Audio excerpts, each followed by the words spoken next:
If you're wondering how good ChatGPT o1 is, you've clicked on the right video. o1? That's right. They did not call it ChatGPT-5 because it works differently. And to test this, we're going to ask it some tricky questions designed to test its limits. And we're going to have it do some advanced programming. And at the end, I'm going to show you some tips on how to best leverage ChatGPT in order to enhance your work or your business. Alright, so let's have a look here. You can see we have the ChatGPT o1 preview and we have the o1 mini as well as the 4.0. We're going to run some tests on these, but first let's just examine how good are they saying it is. Now, compared to ChatGPT 4, this is supposed to be better at solving complex problems. And according to OpenAI, these models can perform similarly to PhD students with challenging tasks related to physics, chemistry, and biology. Here's how it performed compared to others. Here's a nifty chart I saw in TechTarget.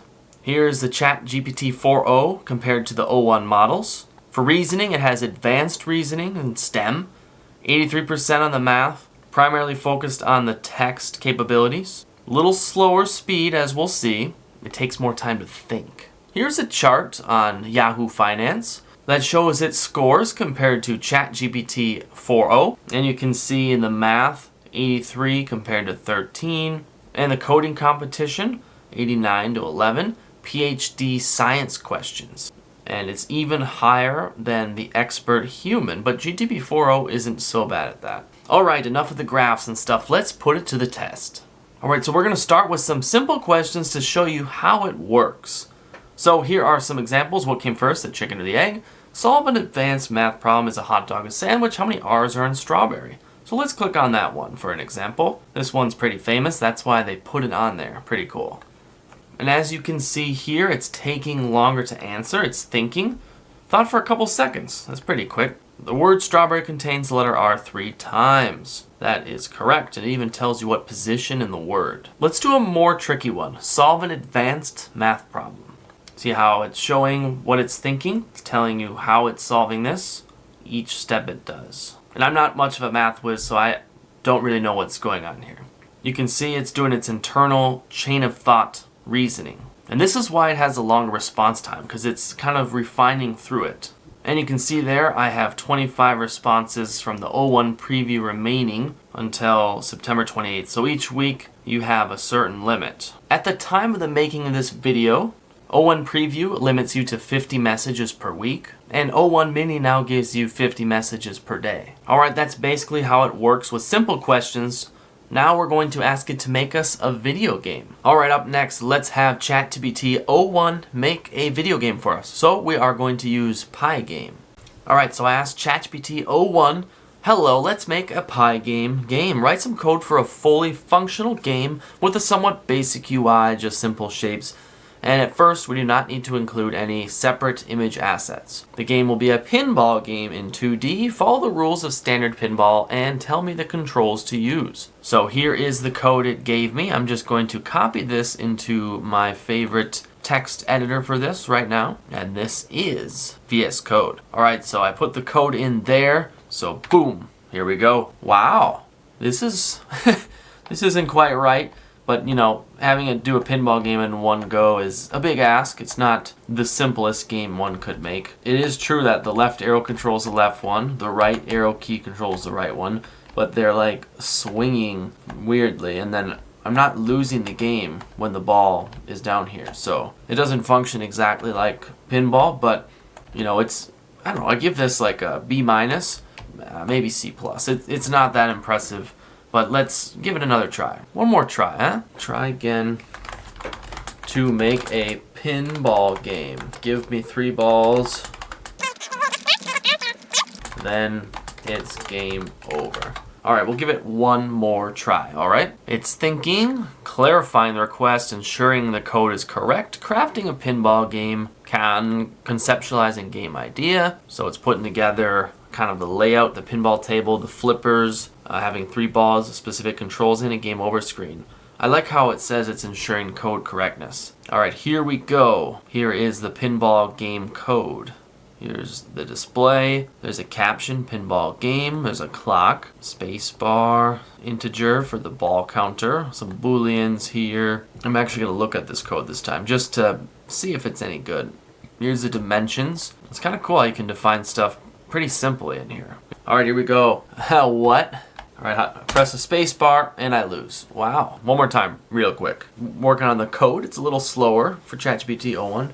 Check out this hat. It was a gift. Castle Pines. It's apologizing. Sorry to hear the game did not work as expected. Let's address the issues you've encountered. All right, let me grab the new code. It's still writing it. Okay. Try one more time. Here we go. This is the last try, then we're moving on. Oh my gosh. The right flipper is wonky. I'm kind of disappointed that it can't figure out the flipper. The ball is trapped in here. They put a wall there on the top. Oh, just kidding. The ball achieved escape velocity. It went fast enough, it just went through. I just want to have a little fun today. That's why we're doing this. I could probably work with it. Okay, there we go.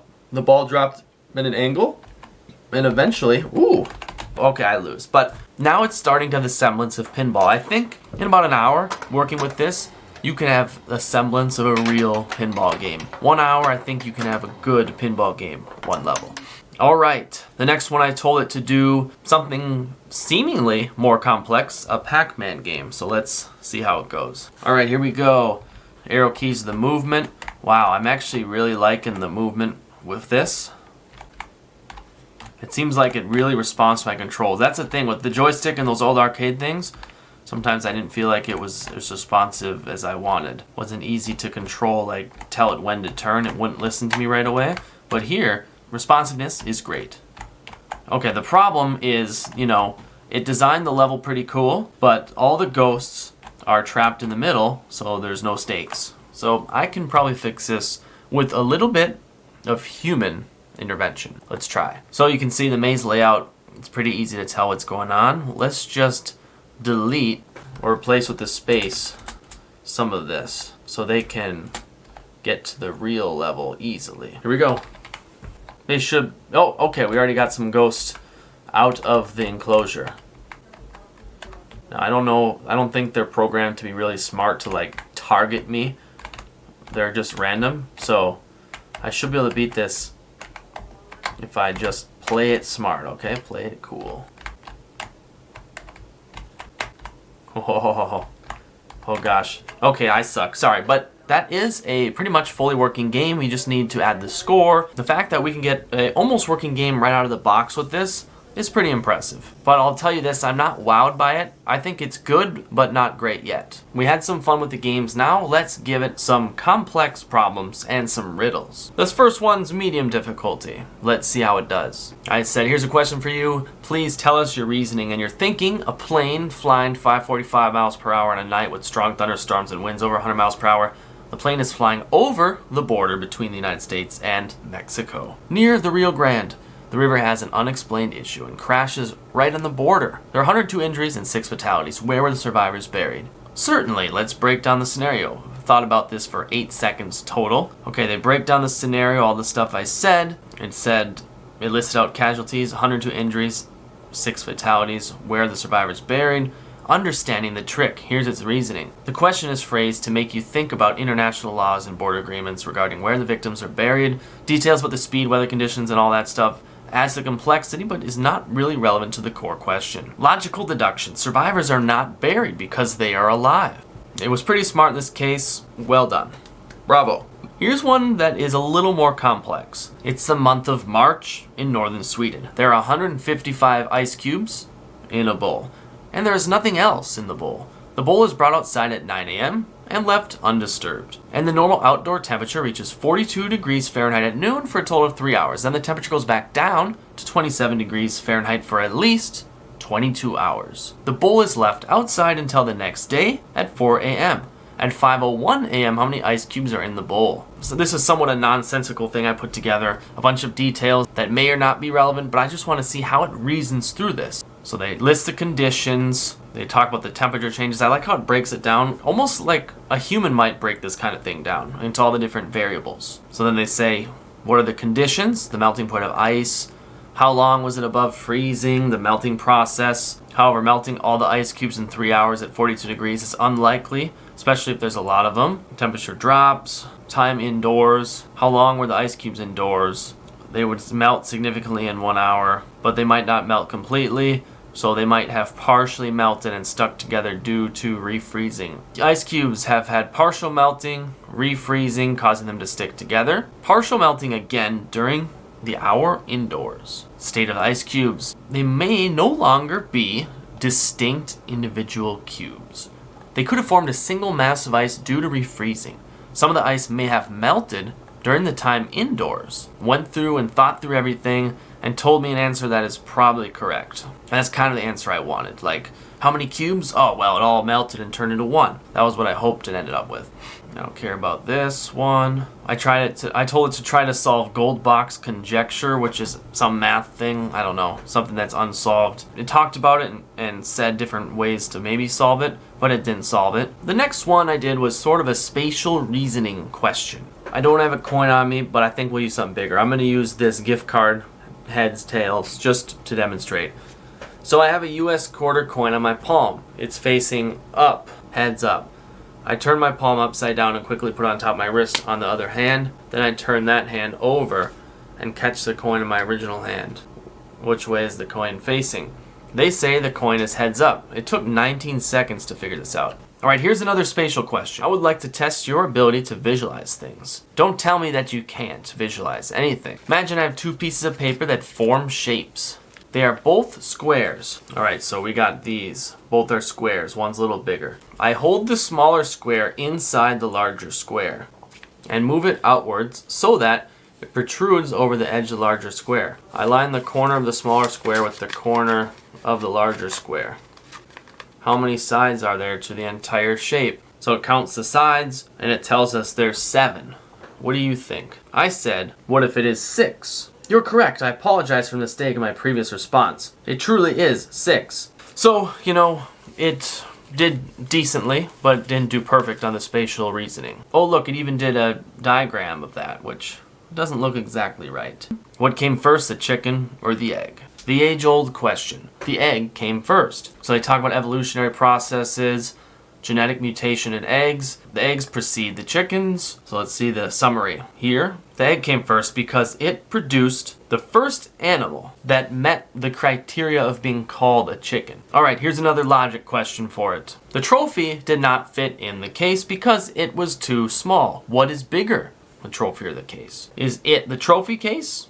Or is it the trophy? An attempt was made to place the trophy in the case. The attempt failed. The trophy did not fit in the case. The reason, because it was too small. And they say, what are the two options? That's cool that they break it down into two options. It refers to the trophy or it refers to the case. Most likely, it was the case. Since the case was too small, the trophy would not fit inside it. The trophy is larger than the case. One more story problem with some numbers. On the soccer team, Kevin has more goals than James.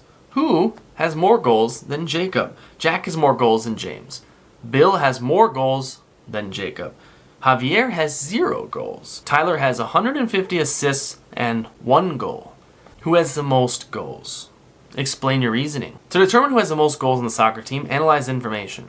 Don't say that. Okay, so I thought for 22 seconds. Here is the facts that it laid out. Kevin has more than James. James has more than Jacob. Jack has more than James. Bill has more than Jacob. Javier has 0, so he doesn't have more than anybody. Tyler has 150 assists and 1 goal. Alright, so they break it into greater than or less than signs. So, they say that we don't have enough information to solve this problem. I am glad that it admits that. Alright, here's another sort of spatial/math question. I take a piece of paper and cut it 27 times.